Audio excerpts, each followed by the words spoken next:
أن سيدنا محمدا عبده ورسوله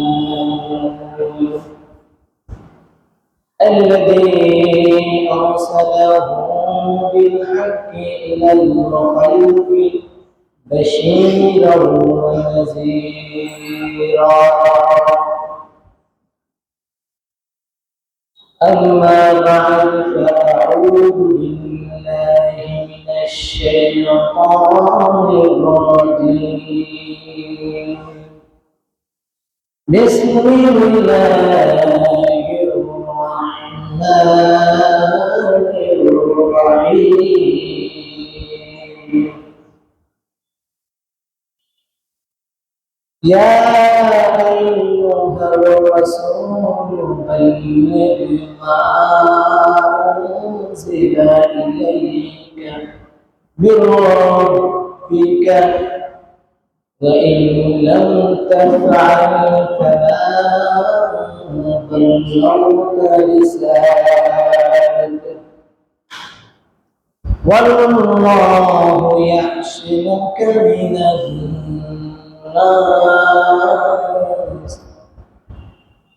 إن الله لا يهدي القوم الكافرين. সকল প্রশংসা আল্লাহ তাআলার জন্য, যিনি দয়া করে, মায়া করে, মহব্বত করে আমাদের উপরে আসরের 4 রাকাত ফরজ নামাজ জামাতের সাথে আদায়ের পরে দিনে একটা মহান মজলিসে আসা ও বসার তৌফিক দান করলেন। সে মালিকের জন্য অন্তরস্থল থেকে কালিমাতুল শুকর আদায় করে সকলে বলে আলহামদুলিল্লাহ। আল্লাহ তাআলার অসংখ্য নিয়ামতের মধ্যে এটার একটা নিয়ামত যে আল্লাহ তাআলা সুযোগ করে দিয়েছেন দিনে মজলিসে বসা। এই ঠিক এই সময় অনেক আছে যারা এই দিনে মজলিসে আসতেও পারে না, বসতেও পারে না, কিন্তু মালিক আমাকে এবং আপনাদেরকে সুযোগ করে দিয়েছে এই মহৎ মজলিসে বসার জন্য। এটা বড় একটা নিয়ামত। তো আল্লাহ তাআলা আমাদেরকে অসংখ্য নিয়ামত দান করেছেন, তার মধ্যে বড় ধরনের একটা নিয়ামত আছে ইসলাম। ইসলাম নামক ধর্ম আল্লাহ তাআলা আমাদেরকে দান করেছেন, এটা সবচেয়ে বড় নিয়ামত। কারণ এই ইসলাম ধর্মে যারা আছে তারা দুনিয়াতেও শান্তিতে থাকতে পারবে, আর আখিরাতে তাদের জন্য তো শান্তি রয়েছে। এর বিপরীতে যারা আছে, ইসলাম ধর্মের বাহিরে যারা আছে, তারা যদিও বাহ্যিক দৃষ্টিতে দুনিয়াতে ভালোভাবে চলাফেরা করবে, কিন্তু আখিরাতে তাদের জন্য রয়েছে শাস্তি, চিরস্থায়ী শাস্তি। এর মধ্যে কোনো সন্দেহ নাই, সন্দেহের কোনো অবকাশ নেই। তাদেরকে আখিরাতে শাস্তি ভোগ করতে হবে। এজন্য রাসূল বলেছেন, দুনিয়া হচ্ছে মুমিনের জন্য জেলখানা, আর যারা কাফির আছে তাদের জন্য দুনিয়া হচ্ছে জান্নাত। কারণ এই দুনিয়া থেকে তারা অনেক কিছুই করে ফেলবে, কিন্তু আখিরাতে তাদের কিছুই থাকবে না। আর মুমিন দুনিয়াতে এই অল্প সময় কষ্ট করবে, কিন্তু আখিরাতে তার জন্য রয়েছে চিরস্থায়ী শান্তির ঠিকানা, সেটা হচ্ছে জান্নাত। সেখানে মুমিন একবার যে প্রবেশ করবে আর 1 সেকেন্ডের জন্য আল্লাহ তাআলা তাকে ওই জান্নাত থেকে বাইরে করবেন না। পক্ষান্তরে বিপরীতে যে কাফের সম্প্রদায় আছে, তারা যে জাহান্নামে প্রবেশ করবে, তাদেরকে 1 সেকেন্ডের জন্যও জাহান্নাম থেকে বাহির করা হবে না। তো যাই হোক, আমাদের যে বিষয় দেওয়া হয়েছে সে বিষয় হচ্ছে দাওয়াতের গুরুত্ব ও আমাদের দায়িত্ব। তো গুরুত্ব বিষয় বলতে গেলে প্রথমে 2টা উদাহরণ দিতে হবে। উদাহরণ দিলে আপনারা বুঝবেন যে দাওয়াতের কত বড় গুরুত্ব। প্রথমে একটা উদাহরণ দেব, তাহলে এই মাছের জন্য পানি যেমন প্রয়োজন, দিনের জন্য দাওয়াত তার চাইতে বেশি প্রয়োজন। মাছ কি পানি ছাড়া জীবিত থাকতে পারে? পারে নাকি? আর দ্বিতীয় উদাহরণ হচ্ছে, মানুষের জন্য মাথা যেমন প্রয়োজন, এই দিনের জন্য দাওয়াত তার চাইতে বেশি প্রয়োজন। অর্থাৎ মানুষ মাথাবিহীন 1 সেকেন্ডে বেঁচে থাকতে পারে না, আর এই দুনিয়াটা দাওয়াত ছাড়া 1 সেকেন্ডও টিকে থাকতে পারবে না। কারণ এর ধারাবাহিকতায় রব্বুল আলামিন যুগে যুগে অসংখ্য নবী রাসূল পাঠিয়েছেন এই দাওয়াতের জন্য। পয়গম্বর আদম আলাইহিস সালাম থেকে আমাদের নবী, শেষ নবী, মহানবী হযরত মুহাম্মদ সাল্লাল্লাহু আলাইহি ওয়াসাল্লাম পর্যন্ত অসংখ্য নবী পাঠিয়েছেন। কিসের জন্য? এই দাওয়াতের জন্য। আল্লাহর বান্দারা আল্লাহকে ভুলে গিয়েছে। জান্নাতে জান্নাতে যাওয়ার যা যা প্রয়োজন এগুলি আদায় করা ভুলে গিয়েছে। তারা জাহান্নামের দ্বার প্রান্তে চলে গিয়েছে। এই আল্লাহ ভুলা উম্মতকে, এই জাহান্নামের দ্বার প্রান্তে যারা আছে এদেরকে জান্নাতে প্রবেশ করানোর জন্য রব্বুল আলামিন যুগে যুগে অসংখ্য নবী রাসূল পাঠিয়েছেন। তো যেহেতু আমাদের নবী শেষ নবী, পর্যন্ত নবীদের সিলসিলায় শেষ, তারপরে আল্লাহ তাআলা একটা জাতিকে এই দাওয়াতের জন্য নির্বাচন করেছে।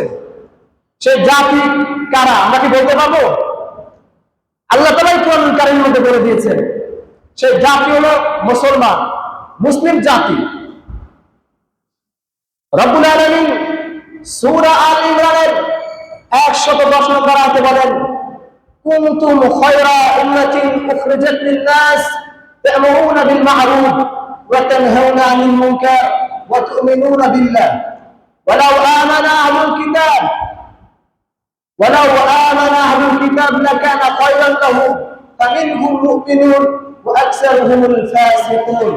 রব্বুল আলামিনের আয়াতে কারিমার মধ্যে বলতেছেন, আল্লাহ তাআলা এই আয়াতে কারিমার মধ্যে আমাদেরকে এই বিষয় জানান দিতেছেন যে তোমরাই উত্তম জাতি। এখানে উত্তম জাতি বলতে মুসলমান জাতি যারা আছে, তোমরাই সর্বোত্তম জাতি।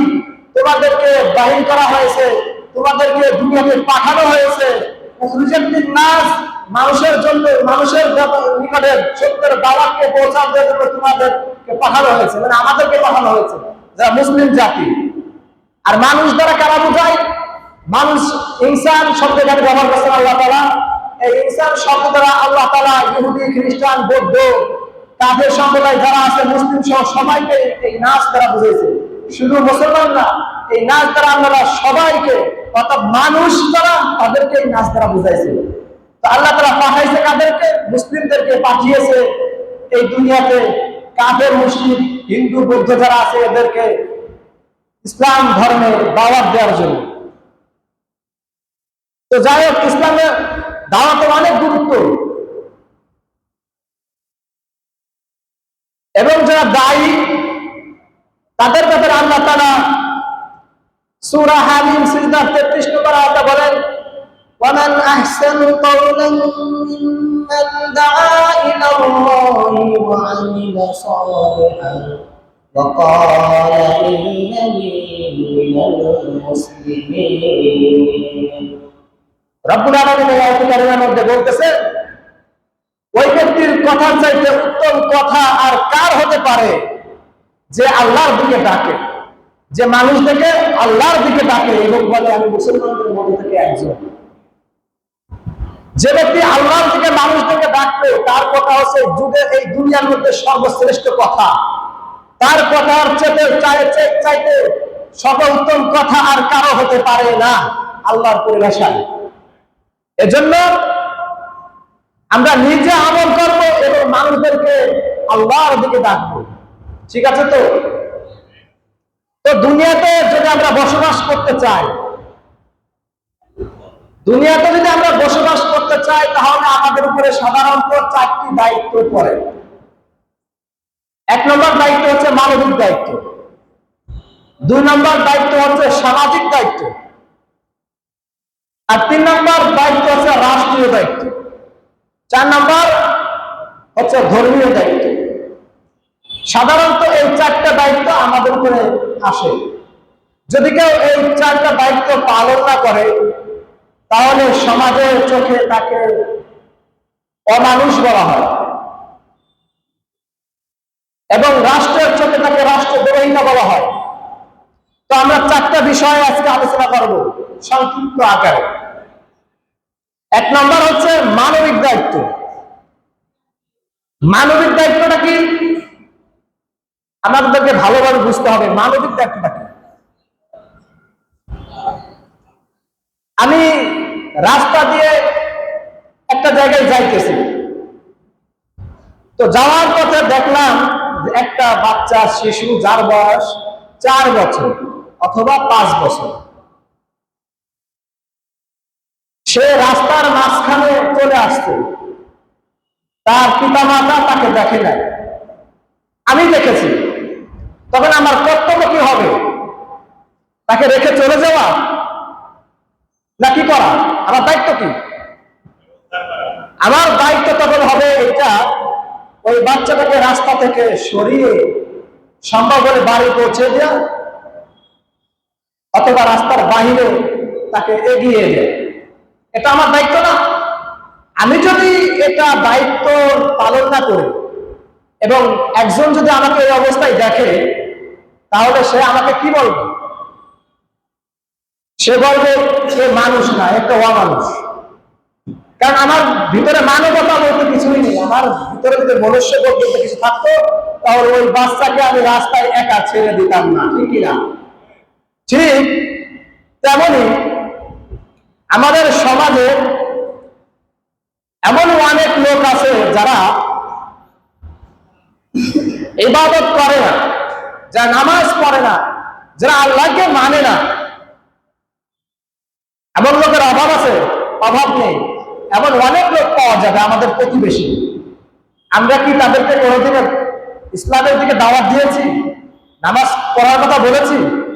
আল্লাহকে মানার কথা বলেছি? যদি আমরা বলি তাহলে তো আমাদের ভিতরে মানুষের বোধ বলতে কিছু আছে।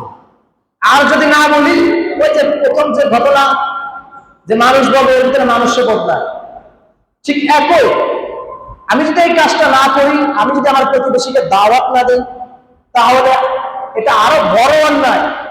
কারণ বাচ্চারা যদি আগুনে পড়ে যায় অথবা সে রাস্তায় অ্যাক্সিডেন্ট করে মারা যায়, সে শাহাদাত মৃত্যু পাবে, সে জান্নাতি হবে। আর আমার প্রতিবেশীকে নামাজ না করে যে ইহুদি খ্রিস্টান থাকা অবস্থায়, হিন্দু থাকা অবস্থায় মারা যাচ্ছে, মারা গেলে সেটা নিশ্চিত জাহান্নামে চলে যাবে, এ কথা জানার পরেও আমি তাকে বাধা দিচ্ছি না, এটা তো সবচেয়ে বড় অন্যায়। আর দ্বিতীয় হচ্ছে সামাজিক দায়িত্ব। সামাজিক দায়িত্বটা কি? আমি যে মহল্লায় থাকি, ওই মহল্লায় একটা বাড়িতে আগুন ধরে গিয়েছে। যখন আমি এই খবর শুনলাম, তখন আমার দায়িত্ব কি? আমার দায়িত্ব হলো ওই বাড়িতে গিয়ে আগুনটা নিবানো, ঠিক না? এটা হচ্ছে আমার দায়িত্ব। যদি আমি এটা না করি, তাহলে সমাজের মানুষজন আমাকে সমাজ থেকে তাড়িয়ে দেবে, এটাই তো। দেখেন, ঠিক একই উদাহরণ, আমাদের সমাজে কিন্তু এমন পরিবারের অভাব নেই যে পরিবার হিন্দু পরিবার, খ্রিস্টান পরিবার, এমন পরিবারের অভাব আছে? অভাব নেই। আমার দায়িত্ব এসে পড়বে যে আমি তাদেরকে দ্বীনের দাওয়াত দেয়া, আল্লাহর দাওয়াত দেয়া। আমার দায়িত্ব হলো দাওয়াত দেয়া, মানা না মানার দায়িত্ব তার। আমি যদি দাওয়াত দেই, তাহলে আল্লাহর কাছে আমার জবাবদিহিতা করা লাগবে না। দাওয়াত দিলে আমি পৌঁছে যাবো, আর যদি দাওয়াত না দেই, তাহলে কাল হাসরের ময়দানে রব্বুল আলামিন আমাকে পাকড়াও করবে, কঠিন জবাবদিহিতা করা লাগবে। কারণ নবীজি কি, আল্লাহ তাআলা কি নবীকে শুধু মুসলমানদের দাওয়াত দেওয়ার জন্য পাঠিয়েছেন? এমনটা? আল্লাহ তাআলা নবীকে পাঠিয়েছেন সমস্ত ধর্মের লোকদেরকে দাওয়াত দেওয়ার জন্য। অতএব আল্লাহ তাআলা যে আমাকে শেষ নবীর উম্মত বানিয়েছেন এবং সেই নবীওয়ালা কাজ যে আমাকে দিয়েছেন, তাহলে আমার দায়িত্ব কি ওই একই না? ওই একই কাজ কিন্তু আমারও কিন্তু সেই ইসলামের দাওয়াত দিতে হবে, কিন্তু আমি এই দাওয়াতটা দিতে পারছি না, এটা আমার চরম ব্যর্থতা। এ কারণে রব্বুল আলামিন কাল হাসরের ময়দানে কিন্তু আমাকে কঠিন জবাবদিহিতা করতে হবে আল্লাহর সামনে। তৃতীয় নম্বর দায়িত্ব হচ্ছে রাষ্ট্রীয় দায়িত্ব। রাষ্ট্রের মধ্যে যদি কোনো সম্প্রদায় রাষ্ট্রের বিরুদ্ধে চলে যায়, অথবা কোনো লোক রাষ্ট্রের বিরুদ্ধে আচরণ করে, রাষ্ট্রের কোনো আইন মানে না, তাহলে আমাদের পরিভাষায় অথবা রাষ্ট্রীয় পরিভাষায় তাকে রাষ্ট্রদ্রোহী বলা হয়। আর রাষ্ট্রদ্রোহীর শাস্তি কি? সোজাসুজি মৃত্যুদণ্ড, ঠিক কিনা? তো ধর্মীয় দিক থেকে রাষ্ট্রীয় দায়িত্ব আমাদের আছে না? দেখেন, একটা ইতিহাস বলি। মুসলমানদের জন্য কিছু লোক, জ্ঞানী লোক বলেছেন, যে জাতি তার ইতিহাসকে ভুলে যায় সে জাতির অধঃপতন নিশ্চিত। এজন্য ইতিহাস ভোলা যাবে না। দেখেন, আমেরিকার 1978 সালে খ্রিস্টাব্দে আমেরিকার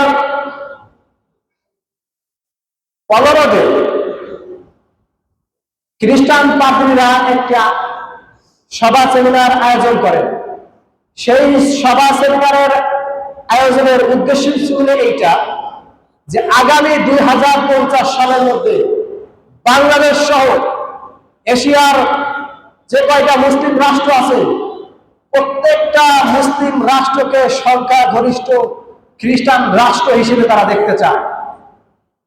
তারা এই সিদ্ধান্তে উপনীত হয়েছে, এখন থেকে আমাদেরকে দাওয়াতের কার্যক্রম চালিয়ে যেতে হবে। ঠিক তারা ওই সময় থেকে 1978 খ্রিস্টাব্দ থেকে তারা দাওয়াতের মিশন নিয়ে এই বাংলাদেশে আসে।